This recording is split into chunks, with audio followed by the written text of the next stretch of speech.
Feeling overwhelmed by life's constant challenges and endless to-do lists? What if I told you that the key to living a happier, more fulfilling life is actually much simpler than you think? It's not about fixing every problem as it arises. It's much simpler than that. It's a principle that when you align yourself with, everything becomes simple. Welcome back, everyone. In today's video, we're cutting through the complexity and getting to the heart at what makes life flow smoothly. Imagine a life where problems don't constantly pop up like a never-ending game of whack-a-mole. Instead of reacting to life's issues, what if you could align yourself with a deeper principle that naturally brings order, balance, and peace? The truth is that living a happier, more fulfilling life comes down to one simple idea. It's easier said than done, but today I'm going to break it down for you. So stick around, because this could change the way that you approach your day-to-day life forever. Living a healthy, fulfilling life is actually very simple, but sometimes it can seem very complex.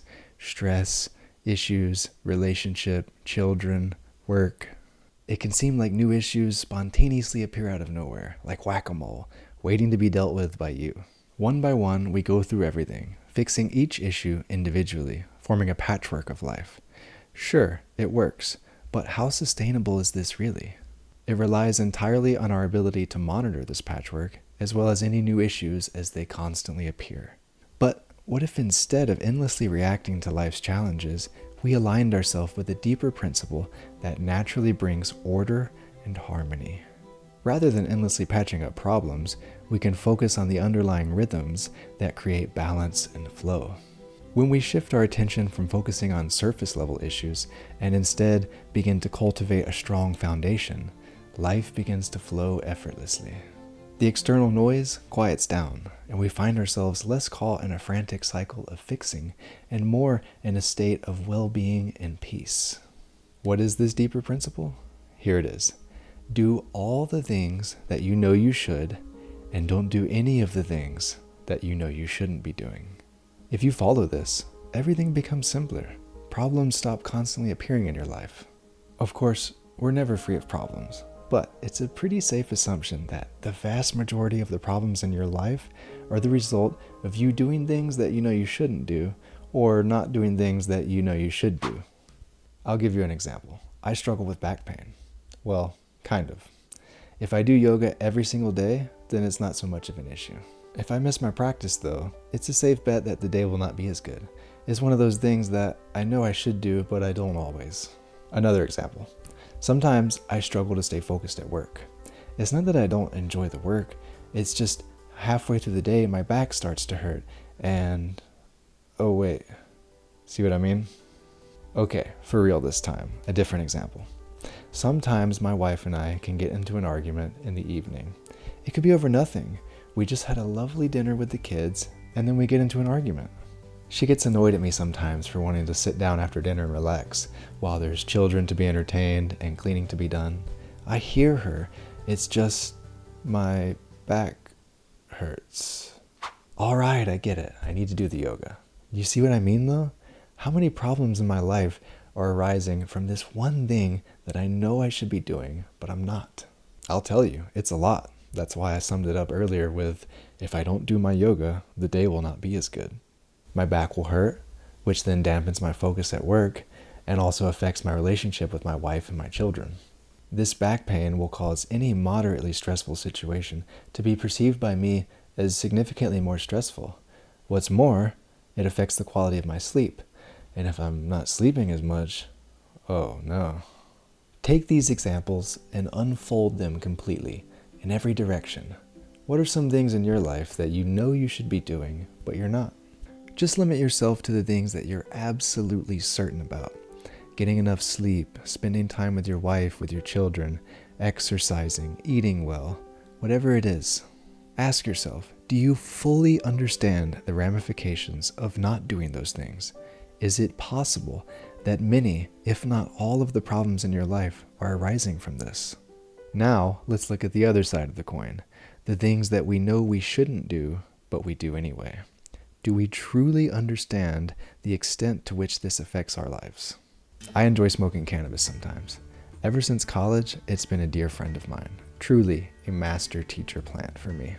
Placing the good aspects of it to the side for the moment, and the good aspects are indeed vast, the way it started to affect me was multifold. The main effect is on my respiratory system.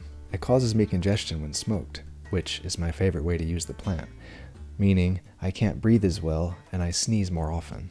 This can last for 3 days after a single use of cannabis. Of course, not being able to breathe well for 3 consecutive days, you can imagine the secondary effects. Overall stress levels are increased, more prone to getting frustrated or annoyed. It's more difficult to sing, have less patience for my children. It's harder to stay focused. I don't sleep as well, and so now on top of everything, I'm sleep deprived. In addition, complaining about it then adds stress to my relationship because my wife, of course, says, "Yeah, it's like this every time you smoke. Why'd you smoke?" Look at all the additional problems that arose from this one thing that I'm doing that I know I shouldn't. How many other problems in our lives seem like a separate issue, but are actually the result of something that we're doing that we know we shouldn't? That deal that fell through at work, the argument that I'm in with my best friend, or a lack of deep connection with my wife. Everything becomes so much simpler when we approach life in this way.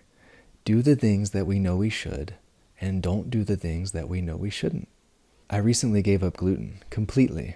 I had given it up a week or 2 previously and felt moderately better, but not enough for me to give up one of my favorite things in the world, sourdough bread. But eventually it got to a point where I just knew that I had to give it up. And then what happened? So many things in my life started to improve. I started breathing better, stopped snoring. An itchy rash that had persisted for multiple years went away completely. My digestion improved, inflammation reduced in my body, and the tertiary benefits? Sleeping better, breathing better, no itchy rash. What do you think? Life just got better in general. No more backing into things while driving. Deals don't fall through as much at work because the quality of my work increases, and I'm happier at home because of all of the above and more. The vicious cycle works both ways. It can be viciously delicious when we begin a chain reaction of good decisions. Examples like this are why I say, do the things that you know you should, and don't do the things that you know you shouldn't. You'll have different things that you should and shouldn't be doing, and it's up to you to find out what those things are. And so, how do we find out what those things are? Well, you probably have some things popping up in your head right now. Those are the easy ones, and for most people they're going to be pretty similar. Sleeping enough, eating well, exercising, spending time with your family, and avoiding addictions. Those will likely get you 80% of the way to living a happier, more fulfilling life. But what about the harder ones?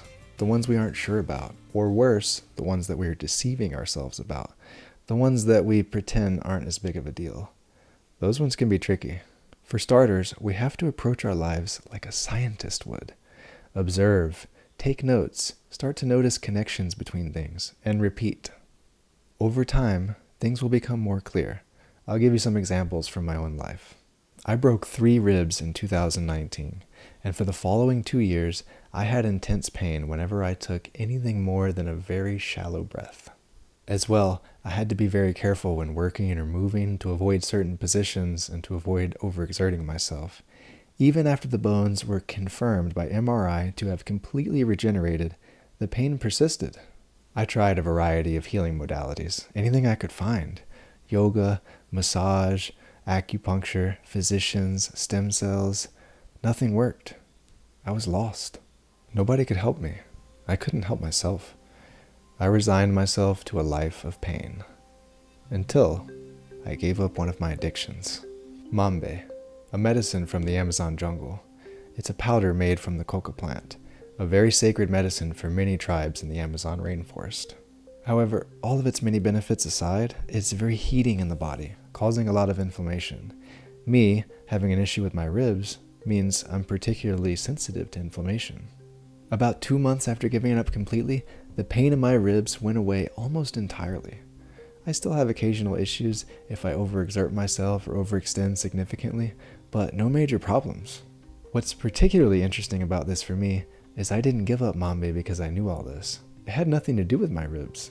I gave it up because it was having an overall negative effect on my relationship with my wife. Healing my ribs was a side effect. Imagine healing something that I was struggling with for 3 years. that was completely controlling my life, that had me questioning God, why me? And it finally healed as a side effect. The takeaway here is that we don't always know the extent to which things are affecting our lives.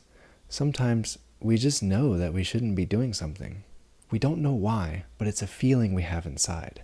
I knew I had to give up that addiction, but I didn't fully understand why. My message to you is listen to those feelings. At least try it on. See if it fits. And when you try it on, really try it on. When I gave up gluten, I didn't notice any major effects on my life until 1 month in, which is why I had never given it up for more than 1 or 2 weeks at a time. I figured, hey, it must not affect me that much.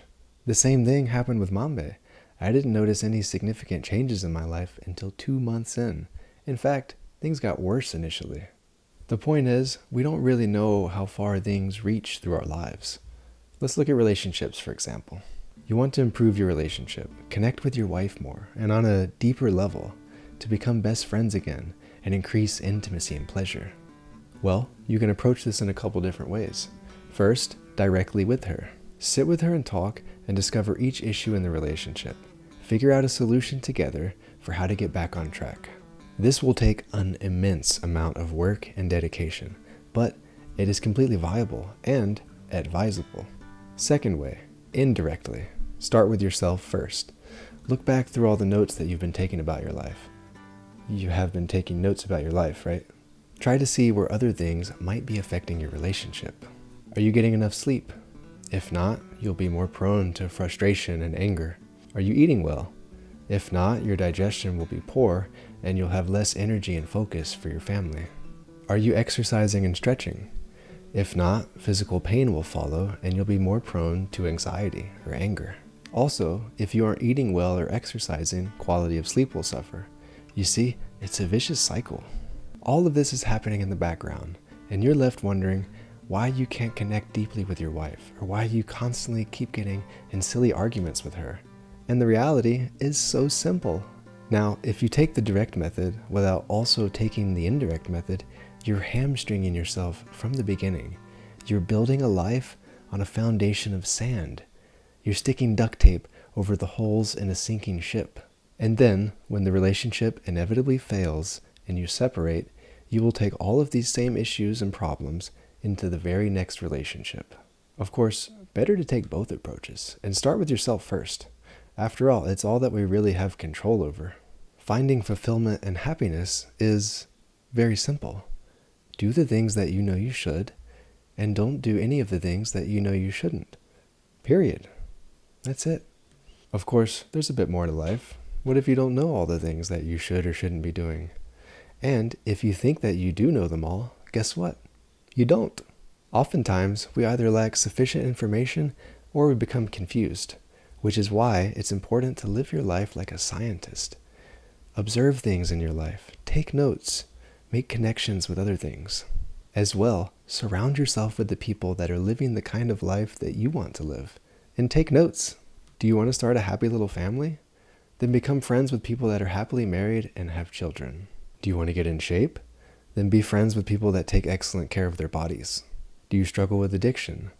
Then don't spend time with people that are lost in addiction. Find people that are working on it. Notice what works for them and try it out yourself. Maybe it works or maybe it doesn't, but take notes and continue forward. Do you want to live a happy and fulfilled life? Then subscribe to our channel. We try to post every week. Leave a comment below and let me know what you think, or leave an idea for the next video. I love you all. Bye now.